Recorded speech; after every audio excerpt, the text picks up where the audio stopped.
बढ़ते आगे जम्मू कश्मीर से एक बड़ी खबर आपको देते हैं जो कि फारूक अब्दुल्ला के बारे में सामने आ रही है।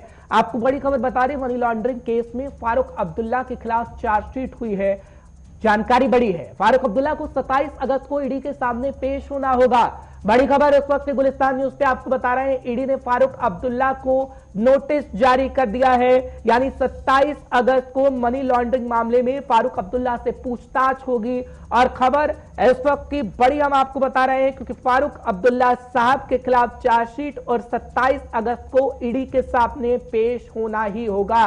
बड़ी खबर इस वक्त की आ रही है जो हम आपको बताने की कोशिश कर रहे हैं कि गुलिस्तान न्यूज लगातार बड़ी खबरें से आपको अपडेट करा है जम्मू कश्मीर की 5 के पंच प्रोग्राम में। और फारूक अब्दुल्ला को जब ईडी के सामने पेश होना होगा तो मनी लॉन्ड्रिंग केस में क्या कुछ निकलकर सामने आ पाएगा ये तो वक्त ही बता पाएगा।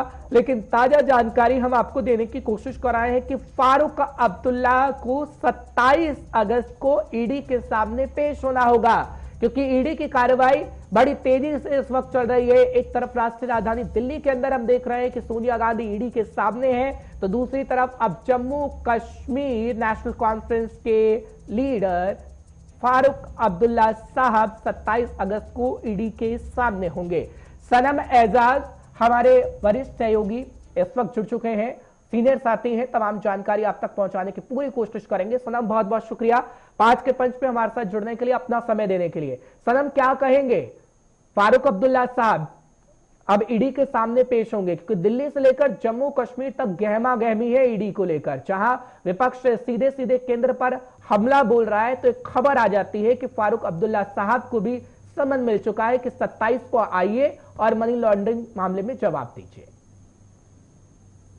देखिए बिल्कुल हर्ष, ये मामला जो है ये क्रिकेट स्कैंडल जो है जम्मू कश्मीर का सबसे बड़ा विवादित जो अब तक का हम कहें स्कैंडल है, जिसमें 100 करोड़ से ज़्यादा के आरोप है रिश्वतखोरी के। और उसमें क्रिकेट एसोसिएशन जो कश्मीर का जो था क्रिकेट मामला, उसमें ये सारा जो है लगभग 6 सालों से ये मामला चलता ही जा रहा है। और कई बार इसको जो है फारूक अब्दुल्ला को ईडी कोर्ट वगैरह में पेश होना पड़ा है। और आपको बताएं या अपने दर्शकों को बताएं कि इस मामले को कश्मीर में कई लोग सियासत से जोड़ के भी देख रहे हैं। और बहुत से लोग आरोप ये भी लगा रहे हैं कि जब भी दिल्ली को कोई मामला यहाँ पे फारूक अब्दुल्ला या दूसरों से नेशनल कॉन्फ्रेंस से करवाना हो तो इस मामले को इस पर सुनवाई की बात की जाती है। और ये लोगों का आरोप है, बहुत से लोग इसको उस एंगल से लेते हैं। लेकिन ओवरऑल अगर हम देखें तो ये बड़ा स्कैंडल का मामला था। और इसमें जो क्रिकेट एसोसिएशन के एहसान मिर्जा से लेकर जो दूसरे लोग थे उनके बयानात भी हुए थे और कहीं न कहीं साफ भी हो गया था। तब पहले ही पब्लिक में ये व्यू पॉइंट आ गया था कि हाँ इसमें करप्शन हुआ है और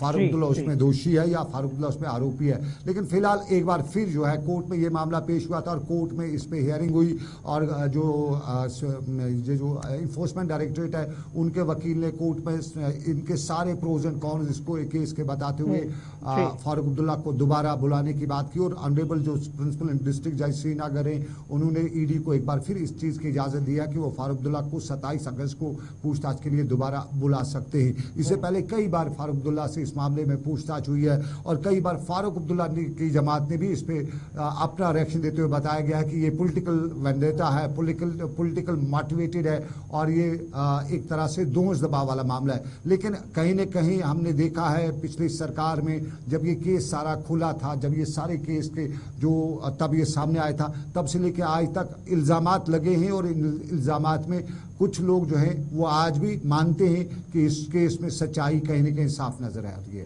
ठीक है सनम, लेकिन क्या आप देखते हैं, एक सीनियर साथी आप हमारे हैं, चुनाव कवर करते रहे हैं, इन सब चीजों को कवर करते रहे हैं, अब माहौल बन रहा है चुनाव वाला। एक तरफ उमर अब्दुल्ला साहब को हम देख रहे हैं कि जा रहे हैं, पार्टी कार्यकर्ताओं से मुलाकात कर रहे हैं, ये इमेज कैसा इफेक्ट डालेगा? क्योंकि अभी हम देख रहे हैं ना कि इस बहाने फारूक अब्दुल्ला साहब के पास मौका भी है कि केंद्र को कैसे निशाने पर लिया जाए, दूसरी तरफ चुनावी माहौल है तो एक सांत्वना भी, लोगों की भावनाओं को कहीं ना कहीं टच करना होगा। उसमें क्या कामयाब फारूक अब्दुल्ला साहब रह पाएंगे? क्योंकि फारूक अब्दुल्ला साहब जब भी बयान देते हैं तो सीधा सीधा भावनाओं को टच करते हैं कश्मीर के लोगों।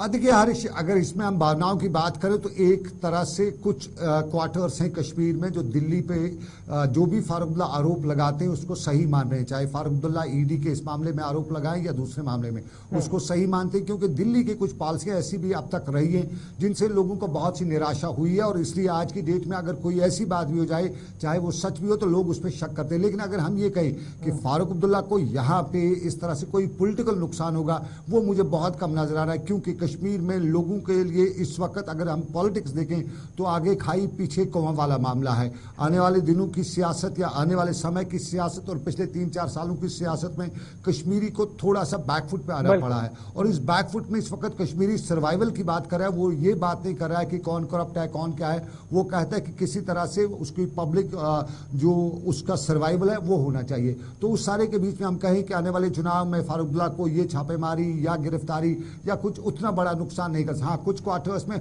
हल्का फुल्का नुकसान हो सकता है, लेकिन बड़े पैमाने पे कोई पॉलिटिकल नुकसान जो है वो फारूक अब्दुल्ला को नहीं हो सकता, या नेशनल कॉन्फ्रेंस को इससे नहीं हो सकता। ठीक है सनम, नजर बनाए रखेगा। बहुत बहुत शुक्रिया तमाम जानकारी पहुंचाने के लिए, दर्शकों को अपडेट रखने के लिए। फिलहाल हमारे सीनियर साथी आपको बता रहे थे बारीकी से कि आखिर कैसा असर होगा। फिलहाल ईडी के सामने फारूक अब्दुल्ला को पेश होना ही होगा।